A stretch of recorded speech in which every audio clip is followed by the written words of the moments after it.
It's James from All Hail Internal Combustion. Junior was busy last night. We uh we got this 350 small block Chevy that's got a broken crankshaft bolt in it, and the only real logical way to deal with that was to pull the motor out. So he was nice enough to come out here last night and yank the engine for me, because I just got to a point last night where I really just needed to go get a cup of coffee and walk away from this thing for a while. And sometimes you just have to do that before you go getting irrational and beating things to death with a sledgehammer because you get frustrated. But he said it didn't take him too long to get the engine out of here, and gives me a chance to clean the engine compartment up a little bit and get all that ready before I put it back together. But right now I have got to deal with the broken engine, the broken crankshaft bolt, which was somebody else's fault, and my own stupidity for trying to do it while it was in the car with the me punching the hole to drill it out a little off center. So what I'm going to try and do here is I'm going to try and drill that bolt hole out a little bit more. I'm pretty sure it's past the point of an easy out. So what I'm going to try and do is get in there with my Dremel over towards this side of this bolt and just slowly start to try and eat away at it and get it to the point where I can get in there with a punch and whack on it a couple times and hopefully to get it to fall out. So I'm going to get some tools together, set up the tripod, and you can join me in my frustration. Alright, so what I'm doing so far is I got my Dremel out with one of those little bits on it, and sorry it won't focus, but I'm cutting a trench in the opposite side of the bolt to where I offset my drill from originally, and I want to try and take enough of that material out to hopefully get this bolt to collapse on itself, and then I'll be able to pull it out with a pair of needle nose pliers or a magnet. But that's what I got going so far. I've been in there hogging it out for about probably 5 minutes. Trying not to be too aggressive with it. I don't want to burn up my bit because I don't have too many of those bits left. So I'm going to keep thrashing at it and see what I can do.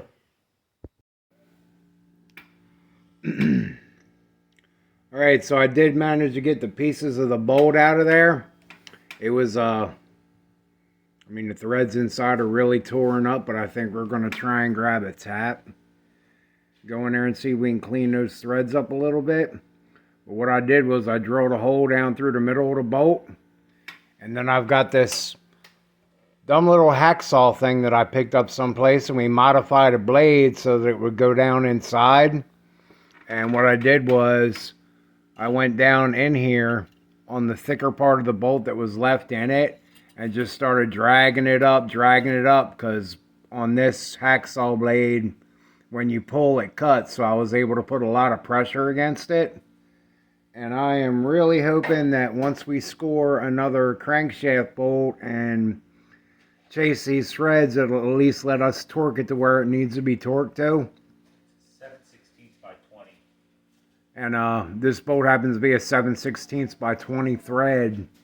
So we're going to see if we can find one here in the shop that we could just run down in there to see how boogered these threads are, because they look bad, but they might not be as bad as they look. Okay, so I've pretty much determined that the threads are trashed in this thing. What we're going to do is, I was thinking about maybe putting a Heli coil in here, and I just don't want to do that on a crankshaft. I'm sure others have done it and it's worked out great. I just don't like the idea. So what we're going to do is we're going to tap this out to a 1/2 inch 20 rather than a 7/16 20 like it came from the factory. Now what I did was I took my dial caliper, since I'm going in a blind hole, set that down in there, and I got a depth as to how far I need to drill into it. And what I did was I went and got a brand new 29/64 drill bit, which is the size you would use for tapping out this particular thread. And I just put a piece of tape on there so I know what depth I need to go in at. I mean, there's not much of a chance of me going overboard on it. I just like to know where the drill is. So I'm going to go ahead and I'll set you guys up a little someplace a little different. And I will go ahead and drill this thing out. Alright, so even though I'm tearing this engine completely down, just to see what other kind of silliness I can find inside of it, I still put some tape around this oil seal / timing cover, because the less crap I get in the motor is the less of my own crap that I need to clean out of it. So I'm going to go ahead and line my drill bit up, try and make sure that I'm relatively straight, and drill this out. Oh, it's grabby.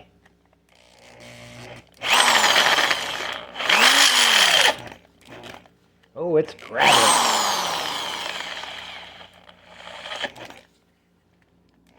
Yeah, this hole size is so close that it just wants to grab rather than slice through nicely, but we are getting there. Ooh.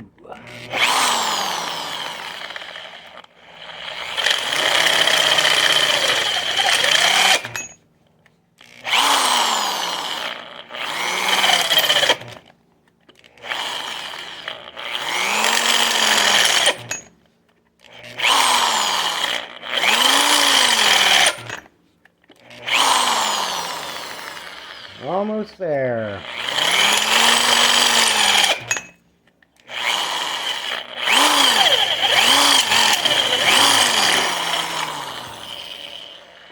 A little bit more.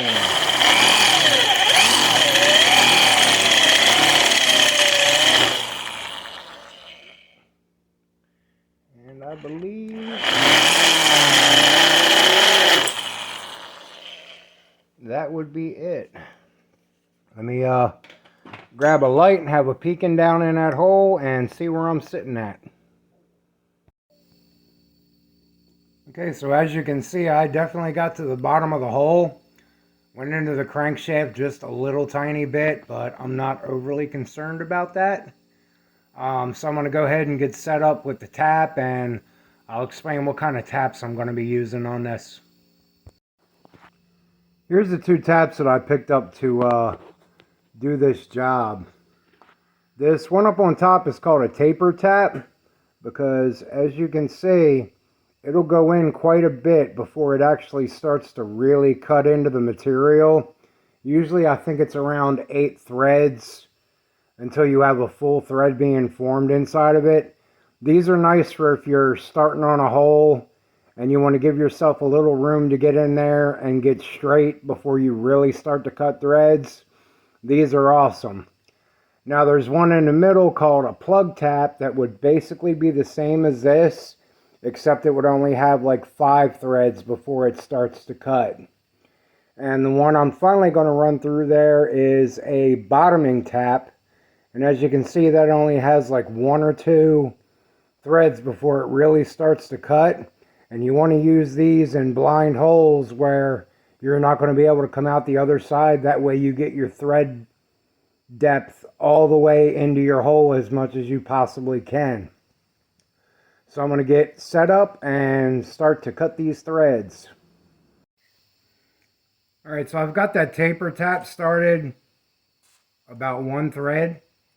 And I went ahead and put some WD-40 down in there just to give it a little bit of lubrication. But when you're first starting your threads, you want to make sure that you're not tilted to one side or another. Look all around the whole thing, because your starting threads, you can adjust them a little bit, but why waste any thread if you don't have to? I'm sitting in here really straight and I'm happy with it, so what I'm going to do is go ahead and cut it. And I would suggest, if you have one, use a T-handle rather than an adjustable wrench. That way it gives you more leverage to keep your threads getting cut straight. And what I'll usually do is I'll usually go in about a half turn, back it up, and that's what snaps your shavings out of the way. So then we'll do another half turn, clean them, half turn, clean them, and you guys probably can't hear, but you can actually hear the shavings falling inside the blind hole when I back it up a little bit.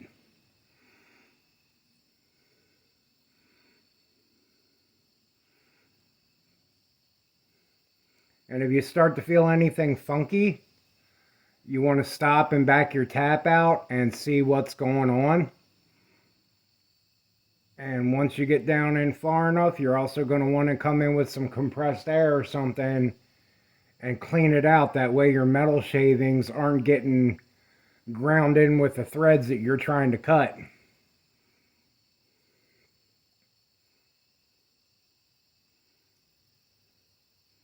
So I can feel that I'm cutting really nice threads. This is going really easy. And the tap is going into it.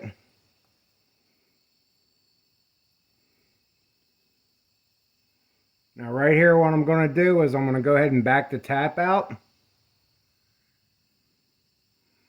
And I'm going to get my compressed air and go ahead and blow this hole out. And that'll also give me a chance to look to kind of see how deep I am and what I'm doing in here. But there's my, there you go. There's my shavings that are here, and there's also shavings down inside the hole that I need to get rid of. So let me grab compressed air.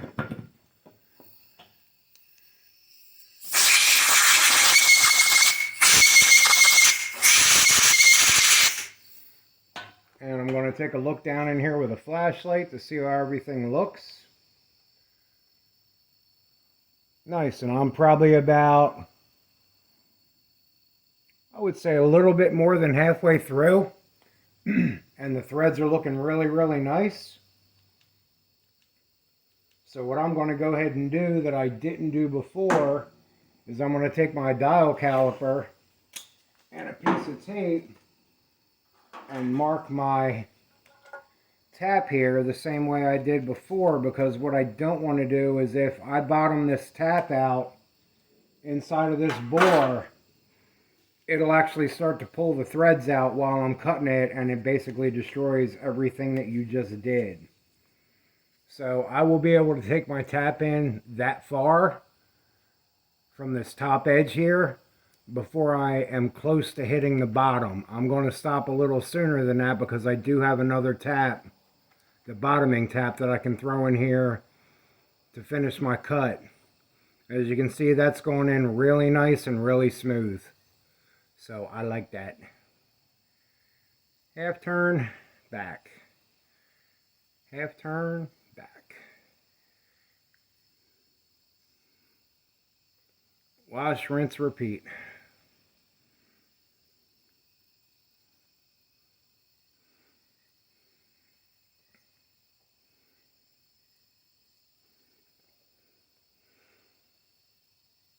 And as you guys know that watched the video from before, this block had a few problem areas. This is just number one. I figured I would start here because if I can't save the crankshaft, I would have to look for another crankshaft. So if I can get this fixed, then I can address another area, which is the oil pressure sending unit that somebody had a 3/8 bolt jammed down into. I need to make sure the threads are okay on that too. Yeah, I can tell that I'm really starting to cut pretty deep in here now. And if you're using a thinner tap, do it by feel, because the last thing you want to do is break a tap off, because it really, really, really sucks to get them things out once you break them off. It can be done, but it ain't nice and it ain't pretty.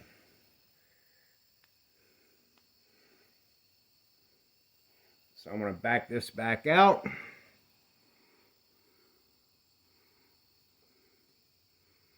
And as you can see, I am almost there. I'll blow it out one more time. Have a look down inside of it with a flashlight. Maybe pick you guys up and show you too. And then I'll we'll assess the situation to see if I want to go farther with that taper tap or not.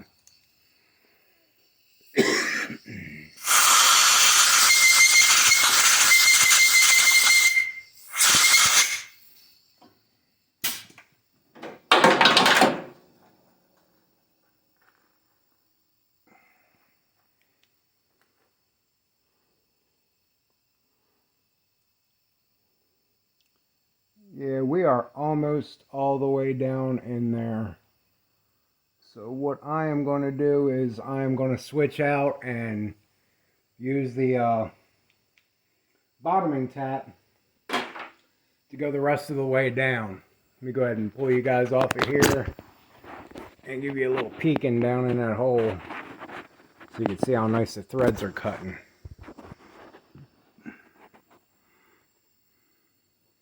So that we're almost to the bottom, and those threads do look nice. So let me change out tools and be right back.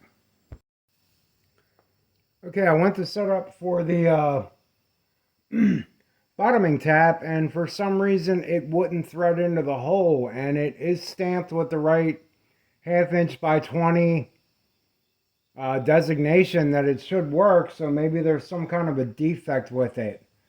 What I did was I just used the taper tap and went down as far as I could, and as you can see I've got the bolt in here and it spins in and out very nicely.